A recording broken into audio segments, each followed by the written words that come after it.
Good afternoon. It is Wednesday, March the 2nd, and you're here for the Daily Craig Sports Show. Thank you so much for tuning in. It is a little bit later again than what we like to go and record, and this one is a pre-recorded episode due to some other stuff going on throughout the day, but we're down in the basement office with America behind us, and it's going to be a great day. There's a lot of stuff going on in the sports world, and it really starts with Major League Baseball. The commissioner, Rob Manfield, came out yesterday, canceled the first two series. Everybody's talked about that. We all know what's going on. There's a couple things here that I have opinions about. Number one, Max Scherzer and a lot of these big guys that are getting paid 6 digits a day, basically, are kind of the catalyst here. And what they have seen over the last few years is, in their eyes, the owners have been taking advantage of the situation with the players, with their service time, with their contracts, with different drafts, different arbitration issues, things like that. So what the players are trying to do is they're trying to get back to where they think they belong, I guess. They think that they deserve certain things, and the owners are basically just sitting there saying, no, tough. It's our league, it's our team, we do what we want. And I think it came out that the owners are willing to give up 30 games, I think, and then they can still make a profit. The most hilarious part of all this is the owner, which basically is just a mouthpiece for the owners. They're saying that they've been losing money the last few years. Now, the year with COVID was terrible, but ultimately, they're making money. These stadiums are packed. You see how they look during the playoffs. I went to a Reds game last year, and it was only a half capacity, but it was as full as it possibly could be, even though the team was out of it. So baseball is in a good spot with attendance and with fans. Where they need to really work is the viewing numbers and the star power. We're not going to get into names here, but the 7th or 8th highest point per game scorer on the Miami Heat, I think it is, has more Instagram followers than Mike Trout. Mike Trout is a once-in-a-generation baseball player. We all stay up late to watch his games. He is considered the best in the game right now, and he can't even sniff the 8th player on a team, 6th player, 8th player, whatever. He can't even sniff a role player for another league. That's embarrassing. Absolutely embarrassing. And then another thing, a lot of people keep saying, we're missing out on prime seasons for Tatis and him and Shohei and all these guys. And that's true. But really, at the end of the day,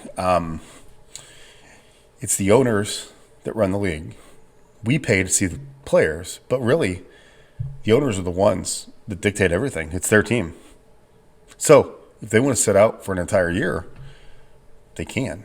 They're not going to have to pay these salaries and do things. The weird thing with the salaries is they're sitting there saying some of these salaries are unbelievable and, oh my gosh, what's going on? Well, they're the ones that did it.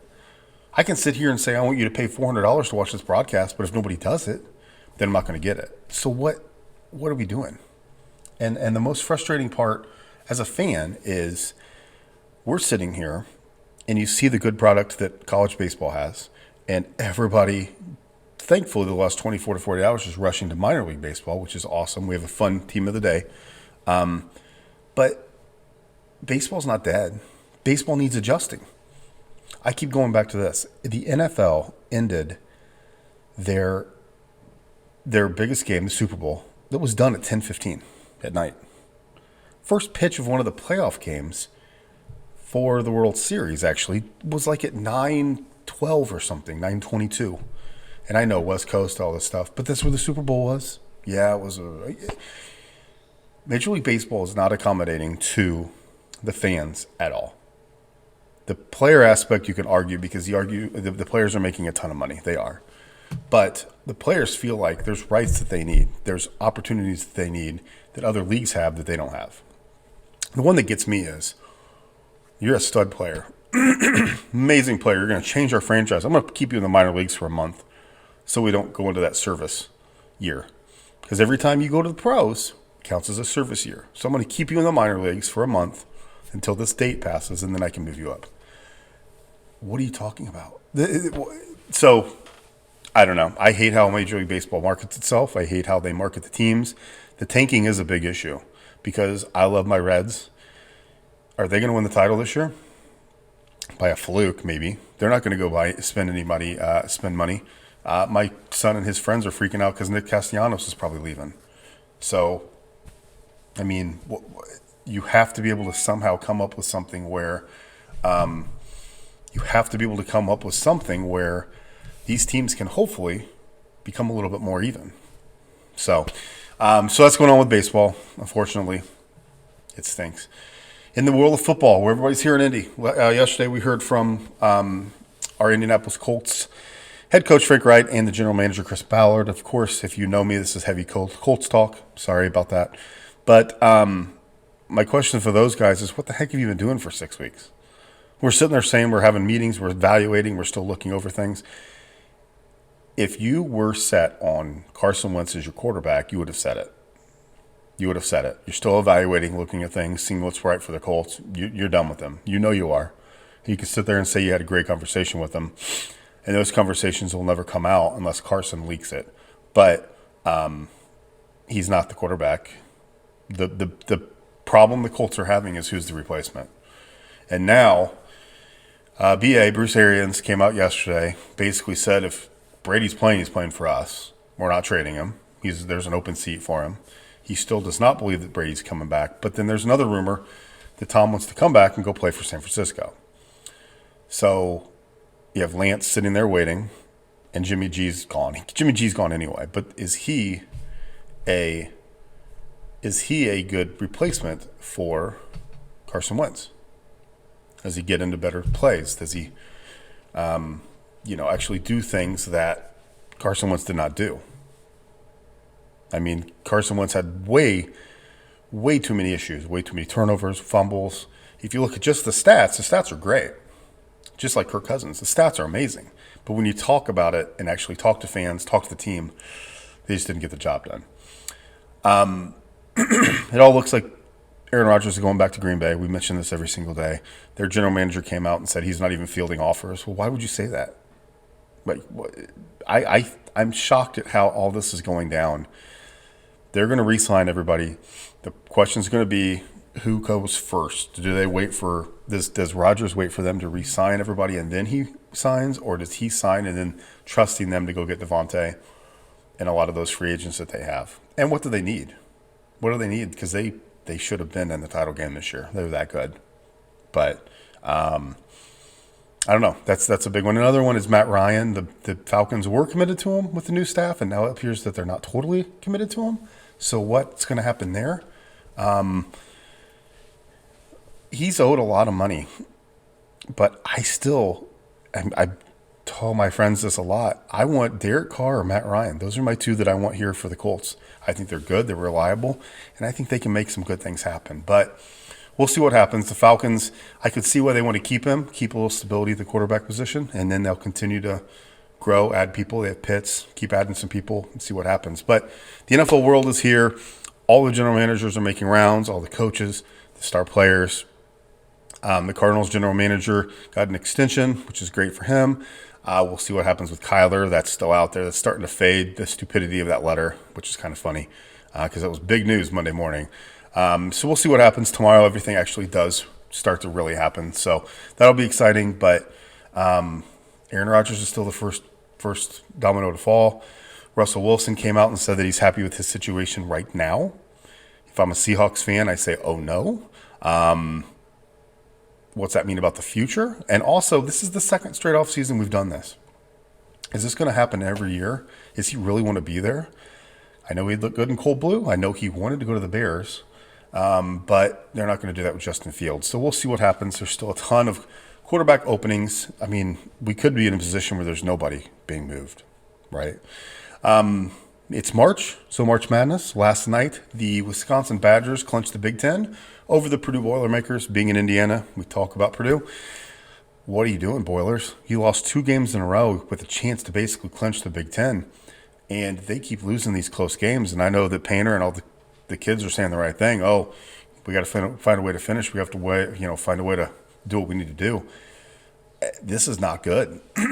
This is setting them up to lose in the first or second round to a 10 or 11 seed, 12 seed. That's not very good.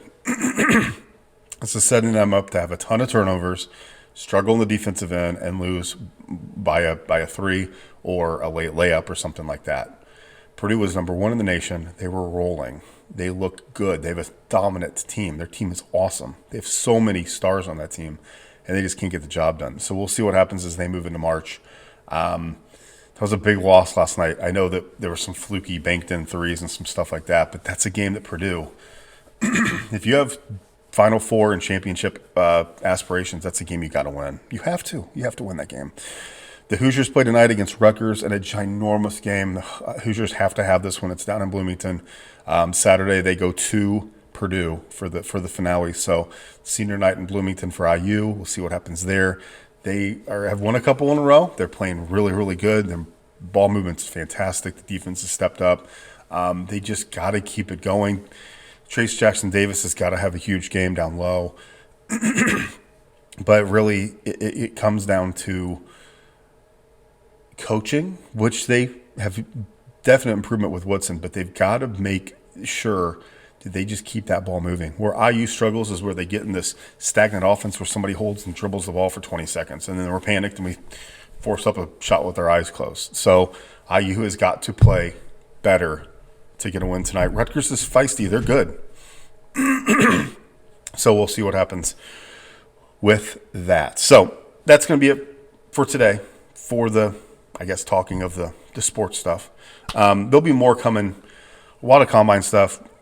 We're not going to sit here and dissect every single player. We touched on Trubisky yesterday. I'm not going to touch on that. We're going to wait for some real news to happen, and then these shows will be a little bit longer as stuff starts to really happen. But what's my gut say?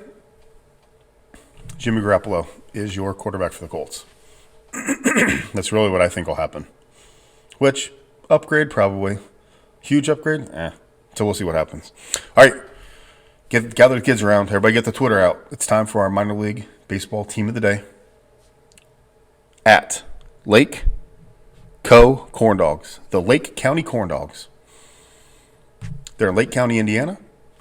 They are part of the, let me make sure I'm getting it right, the Northern League. They're a brand new team, Northern Indiana. They are, again, at Lake Co. Corndogs. CornDogsBaseball.com. You have to check these guys out. Their logo is amazing. It literally is a corn dog with a baseball hat and a smile and some eyes. It's fantastic. It's up in Lake County, Indiana. I cannot wait. Hopefully this summer we'll get a chance to get up there and visit and take in the sights and sounds of corn dog baseball. But please give them a follow. Again, right now is the time where you really are getting behind your local teams. The high school teams are getting ready to be announced in 2 or 3 weeks.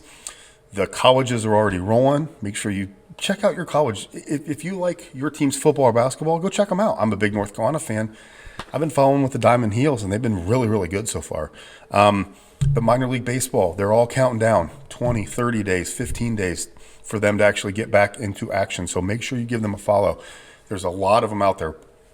Check me out on Twitter at DailyCraigIndy. I've been trying to tweet them as well, make sure that everybody understands how cool and how fun minor league baseball is. I just talked about a team called the Corndogs.